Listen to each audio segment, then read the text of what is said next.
3, 2, 1, go. You're listening to The Kyle Chambers Show. And welcome to The Kyle Chambers Show. My name is Kyle Chambers. I'm here today with Bryan Williams. He goes by Garnet Williams in the voiceover world. Thank you so much for joining the show today. Thank you for having me, Kyle. It's a pleasure to be here. What got you started into the voice acting side of things?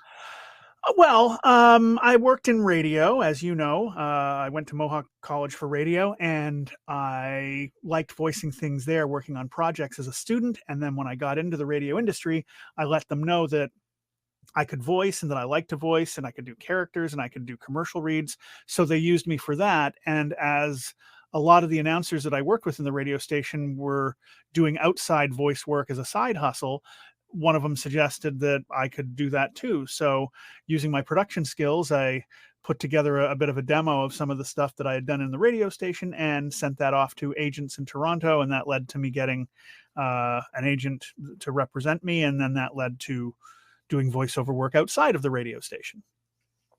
Do you find people that are really good in the voiceover world have some experience in radio as well? Not all of them.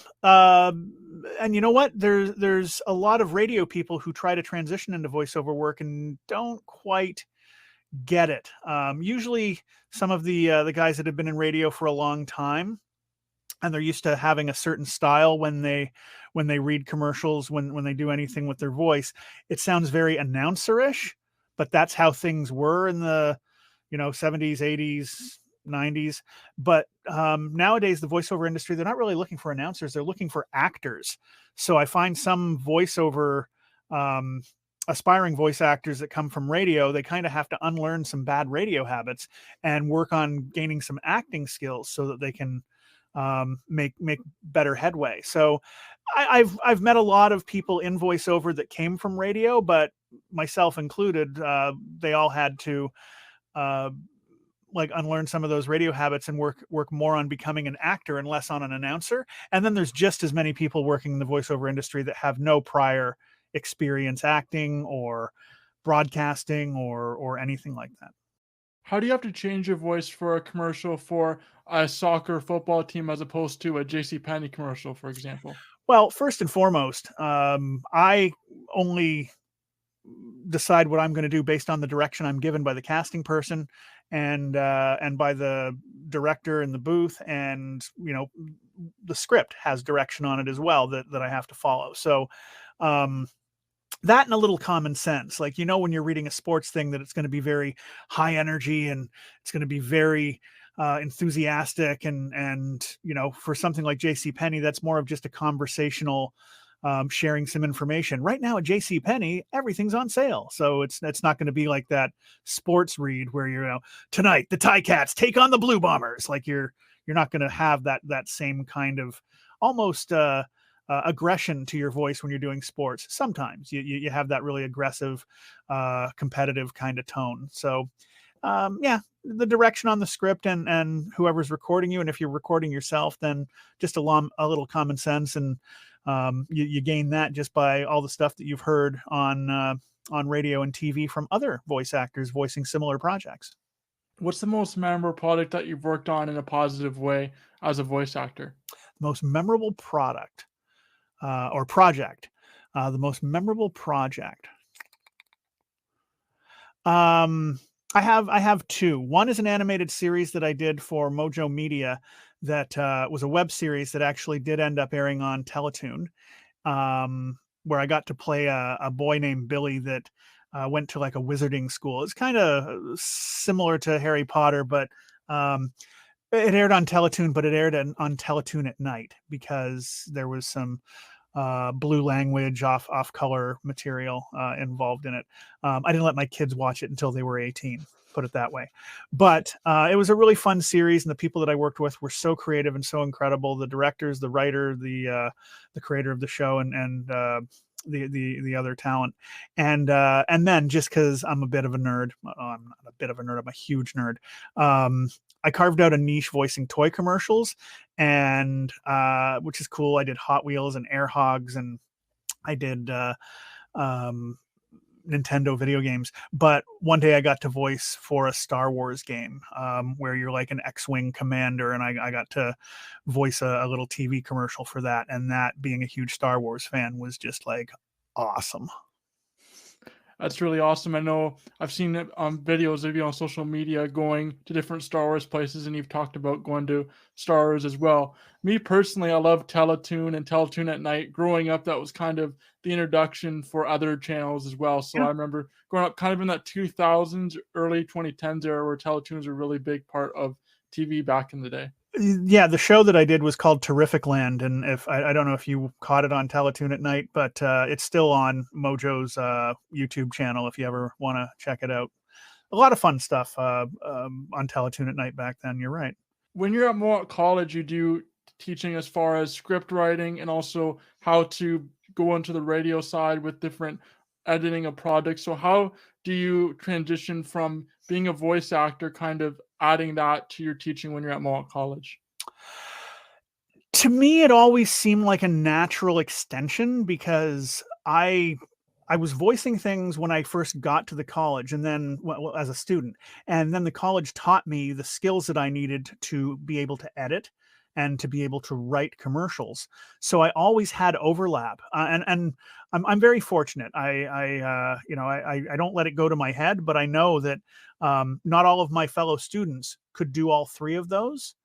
And even today, when I teach students like yourself, some people excel in editing, some people excel in production, some people excel in writing scripts, some in voicing, but it's very rare that, you're competent enough at a certain level to be able to do all three. So I'm very lucky that I've been able to use those talents and transport them to my career. So as a teacher, it just made sense to me, because when I work, I often will write something, and then I will voice it, and then I will produce it. And it just seemed like, everything's connected. So when I started teaching, when Sam Cook, the course coordinator at Mohawk, brought me in to start teaching about 15 years ago, I was supposed to just be teaching a production class, but I couldn't help but also include some writing and some voicing.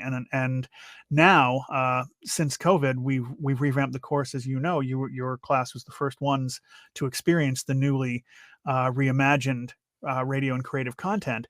And I combined creative writing and production into the writing and production course, and it's now like I think an equal balance throughout between the writing and the voicing and the production, because I still feel that they all go hand in hand. It's not uncommon nowadays. It used to be just a couple of people in a radio station would also be doing voiceovers outside of the radio station, but now many of your fellow students, yourself included, had an interest in doing voice acting as well as radio, media, other things. It's just with podcasting and so many more opportunities available online and on different platforms. It just makes sense to make that an extension of what we were already doing for radio. So that's why now the course actually has a class that's dedicated to voice acting and letting students explore that and learn about the industry in case they want to pursue that once they graduate, as well as radio and other media.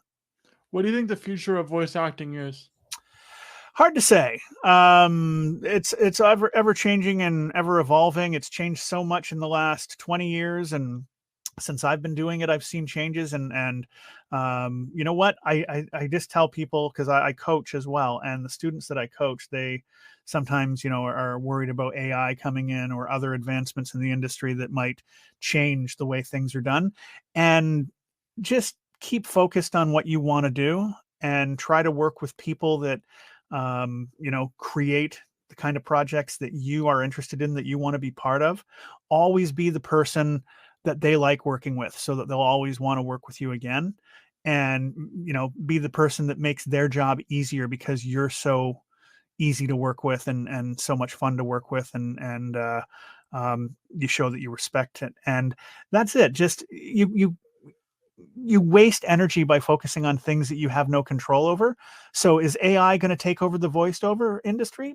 I don't know. Maybe, could be. I don't know enough right now because AI is still in its infancy. I know when I watch a lot of things that use AI voices, I can tell it's AI. So that tells me I don't really have anything to worry about right now. And any of the clients that I have or any of the clients that are out there that would use AI aren't the clients that I would have worked with anyway. So I just take these changes in the voiceover industry as they come. But more importantly, I just keep focused on what I'm doing, head down, stay in my own lane, and just try to keep my skills up and keep my clients happy. Where can people go if they want to book voiceover lessons with you? I work with a company based in Minnesota, in the U.S., called UVT, Universal Voice Talent Coaching. And UVT, I've been with them for about 4 years, but the guy who owns the company, his name's Terry Daniel. Him and I have been friends through Facebook in voiceover groups for over 10 years. He initially brought me on to write scripts for his students that were going to be recording demos because they write all their demo scripts for their students from scratch. So knowing my history as a writer, he had me writing demo scripts for students that were doing character demos, that were doing commercial demos, e-learning, explainer videos, narration, stuff like that. And then like about 2 months in, he was saying that he just lost a coach. And he was like, "Oh, hey, you teach at a college." I go, "Yes, I do."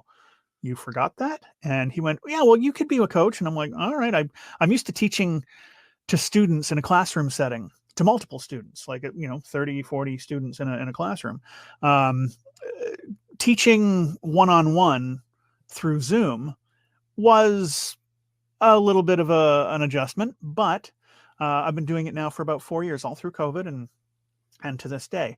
And I really enjoy it. I in a very, very small way, I contributed to the entrepreneur that you are, or the broadcaster that you are, or the talent that you are. Every student, I know it's made up of all kinds of experiences, but I get a kick out of seeing someone who I helped, again, just contributed my little bit to helping you on your journey and then seeing you succeed. So when I see you doing something like this, or when I see my voiceover students actually going through our program and then getting their demos and their website and start booking voiceover gigs, it's just the biggest thrill that a teacher, that a coach, that an educator can have, is seeing their students succeed.